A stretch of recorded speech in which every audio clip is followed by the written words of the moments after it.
You turn on the jets, it keeps making.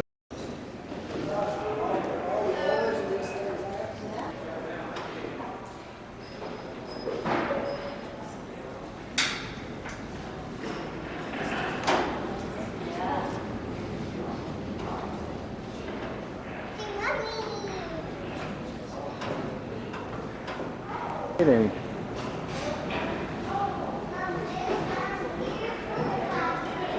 Gas.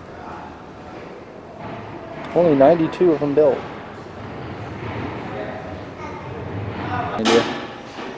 I suppose is it okay to climb on those? Oh, yeah. Yeah, you can climb on all those. Yeah. That's why I didn't do it. That's fine. We haven't gotten our signs yet, so Okay. a lot of people. I was just wondering if you were on that. We don't own these. Much for display, and some of them are for sale. If the owners want to sell them, and we also have our video too.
Pony we would put on this and take it when it's muddy up.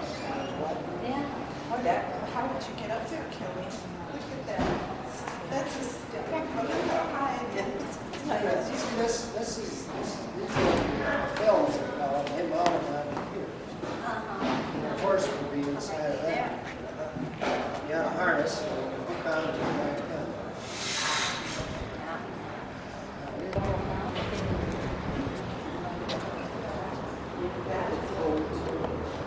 Here's a mower, we have one of these, same thing. Best time of the summer too, because when you were making hay, it was always so hot.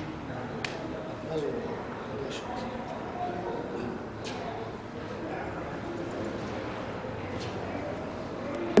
When do you think those would have been built? Probably in the early 1900s. It's all mechanical. There are no features on it that would require anything modern. You know?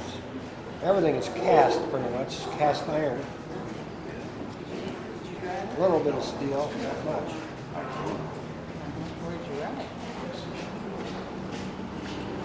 Oil, all these spots here, you know, all these little oil. Amazing they can actually cast a spot in for an oil can. Here's a big oil point. And, somewhere in here, I think this had to come out. So you might have had some grease that you could get in there.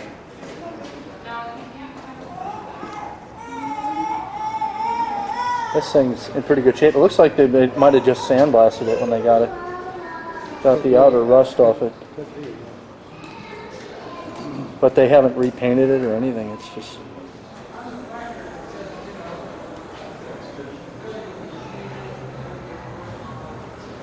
Looks like you could hook it up and take it out and use it right now. Yeah, it would work.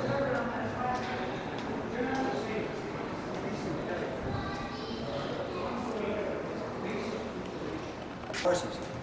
You know, these horses, they get spooked by the noise if you got hooked on something and it scare the hell out of them and they'd run away. And then you could be hurt, but you could get off the back end of it really easily.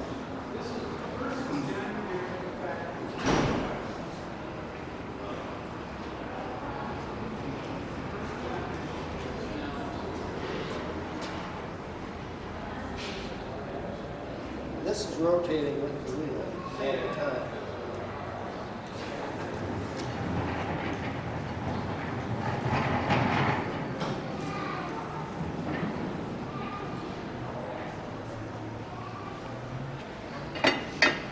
Unless this was driving.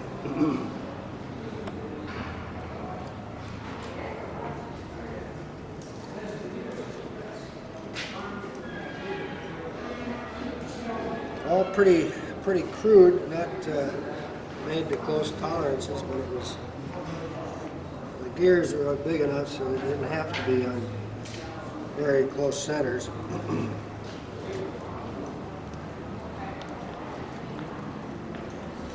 That's Area here, they got, this is like a flywheel. See how heavy it is? To keep the momentum as it's going around.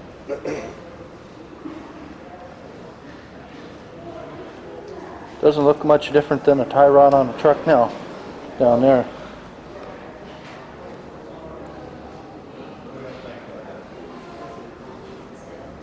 This is all braced up. They got a cross brace here, here, and here, so that take the torquing from the drag of the grass on here. It tends to want to twist this. So Oh, I'll you got a put lot this of- in tension.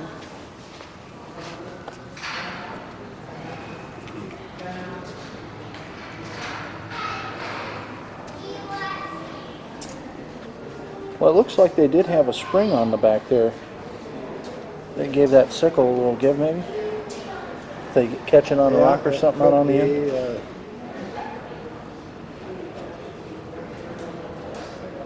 be, see, that. I think that was an assist, though, for lifting it. The main lift. That spring helped to take the weight off of the lever.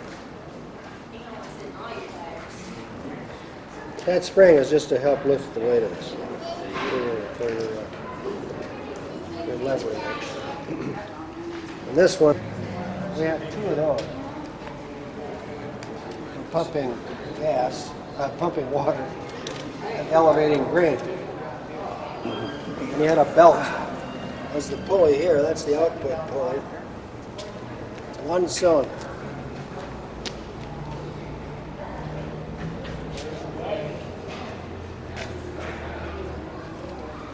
We use those things for driving the washing machines, pumping water, and elevating grain.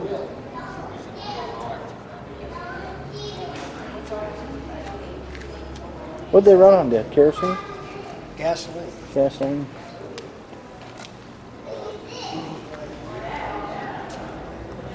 They had a magneto.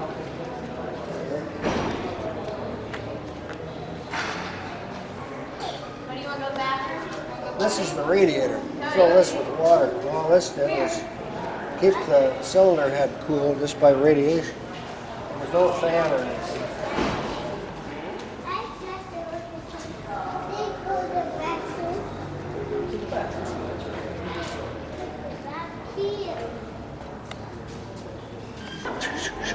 We give a putt every once in a while. They didn't have to fire very often, Didn't huh? fire, only fired when the governor told it to.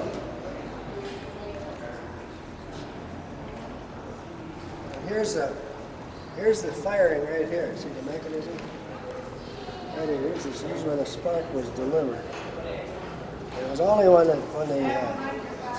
the speed got low enough that it would actually engage here and make a spark, get the connection. Probably wasn't a very constant RPM that came off. This is the choke right here. You close that when you start it. You grab this thing and turn it over and start. Was that a crank? You flipped that out and that's Yeah. how you cranked it, huh? Yeah, that's the crank. As soon as it started running, I would snap back in like that.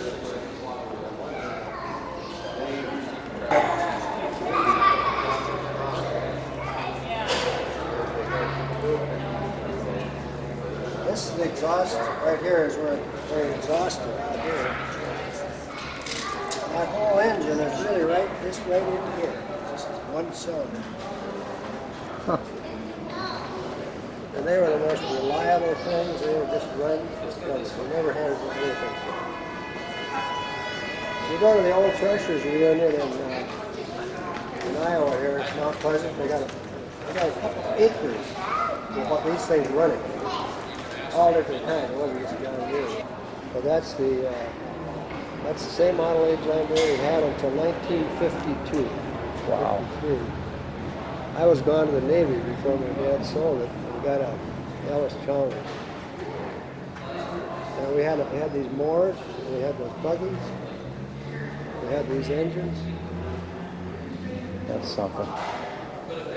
And you had it was a John Deere that you had, the same thing? Exactly. It's the Model A John Deere. Boy, that's something. This is the one we actually drove our threshing machine in this.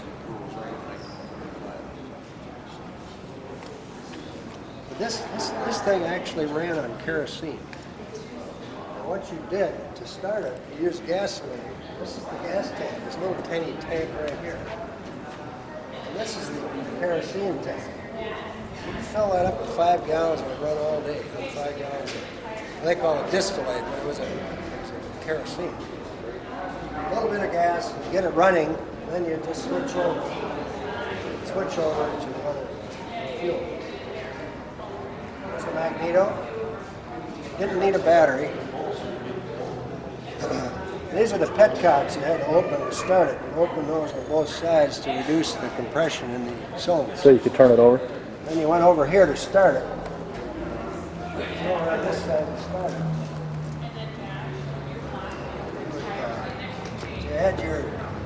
You had to open the gas right here. Here's your gas diversion.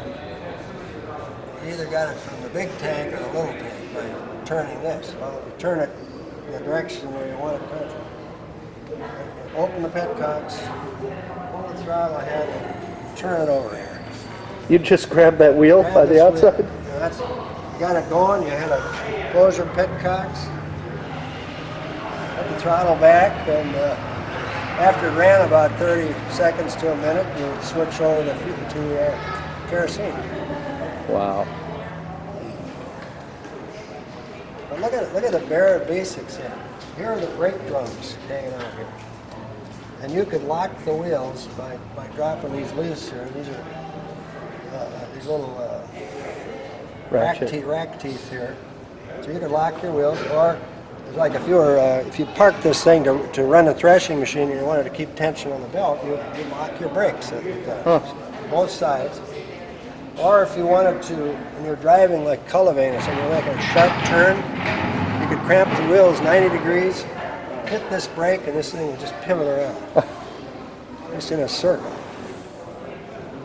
Here's the air cleaner for the breather for the transmission, and the breather for the intake. The air intake is here. This is the air cleaner. This is an oil bath air cleaner. We used to have to service that every day. They would get there's oil in there, and it would just fill up with dirt on the bottom because this thing was running in the dirt. But look at the water, the cooling system here. Here's the cooling water. So, and you had your hot water. Here's the radiator, and there wasn't any water pump. It was all convection. So here's the exhaust pipe, of course. Now where's looking for the other water line? It's over here, which would be your hot water up to this top of the radiator, and it would cool and run down here in the direction. Just circulate.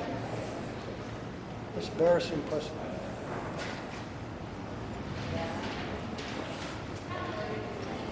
Was it 2-cylinder, Dad? Yeah, it's 2-cylinder.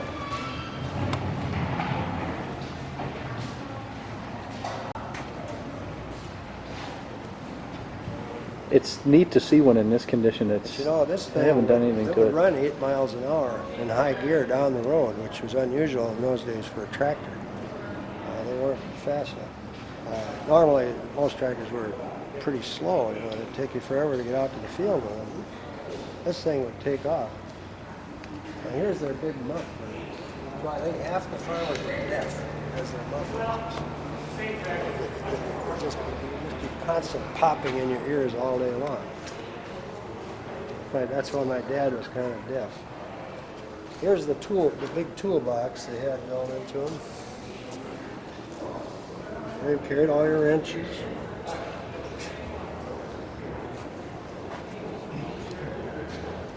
Now that's something I don't think I saw on ours.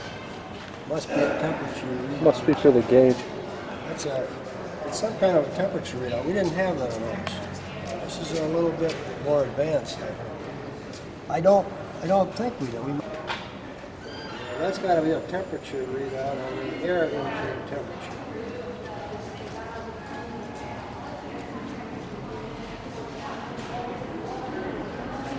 Is that air or water? That's water. This is the water coming out of the engine. And your cool water is going in here, it's going in the block at the bottom of the block. So this is the water line. And it probably was giving a water temperature indicator for some reason to keep track of whether it was overheating. Well, it goes right to the gauge over here, so you probably had to monitor it. Yeah. But what they did, our tractor had it's a little different. Ours had a curtain on here, and it was like a little window shade that was on the inside of a screen. You could run it up and down to Control it. keep your temperature. Is that right? And how cold it was You outside. just decrease the area of the radiator. Yeah, and that was on ours. I don't see it on here. Now this is a 36. Now maybe ours was a 37. I'm not sure. I rather suspect.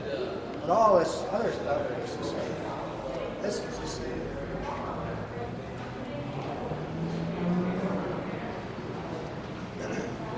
Here's the power takeoff drive gearing. What this said, you had a certain number of speeds.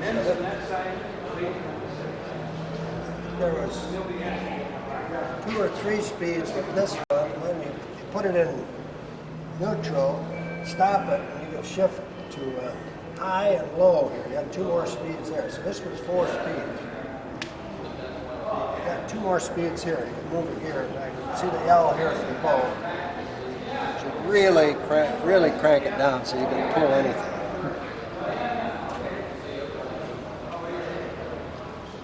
This one was for this one is for power takeoff, or if you were stationary, it would engage this. It would run the drive pulley. So if you're running a threshing machine, when you wanted the power all to go to this pulley, you would shift that gear there. So they got a brake right on it too. Yeah. So when you stopped, you could brake whatever it is you were driving with this thing by pulling back on this lever. Is that another brake shoe for this wheel? Yeah, that's for this. So they were independently brakeable, or you could lock them both, like they've got them now. They're locked. And when you wanted to cultivate corn with these things, you loosen up these cap screws here, jack it up, and you could pull this out. You got jack screws to loosen the hubs. You could pull it out and set them out wider so you could run down the corn rows. And then, of course, the narrow front wheels would go down the middle of the row. So you'd straddle your rows of corn. The corn would go right under for cultivating. Is that why they angled the wheels in like that, so they wouldn't? Well, that's for steering. That's like you get that's a camber. They have toe in and camber. So that I think it's got caster too. You can see it. It's that caster there. It's like a grocery cart. So that they tend to trailer, so they stay centered when you're driving. See, there is a caster to it. So they got caster, camber, and toe in, just like your car wheels have. The camber is this setting. The toe in is this setting. And the caster is that setting. So it will track. It won't hunt around. That's really a beauty. Nice to see it, you know, not all painted up again. It's just kind of what it would have looked That one like. is a little different than the one we had. Ours must have been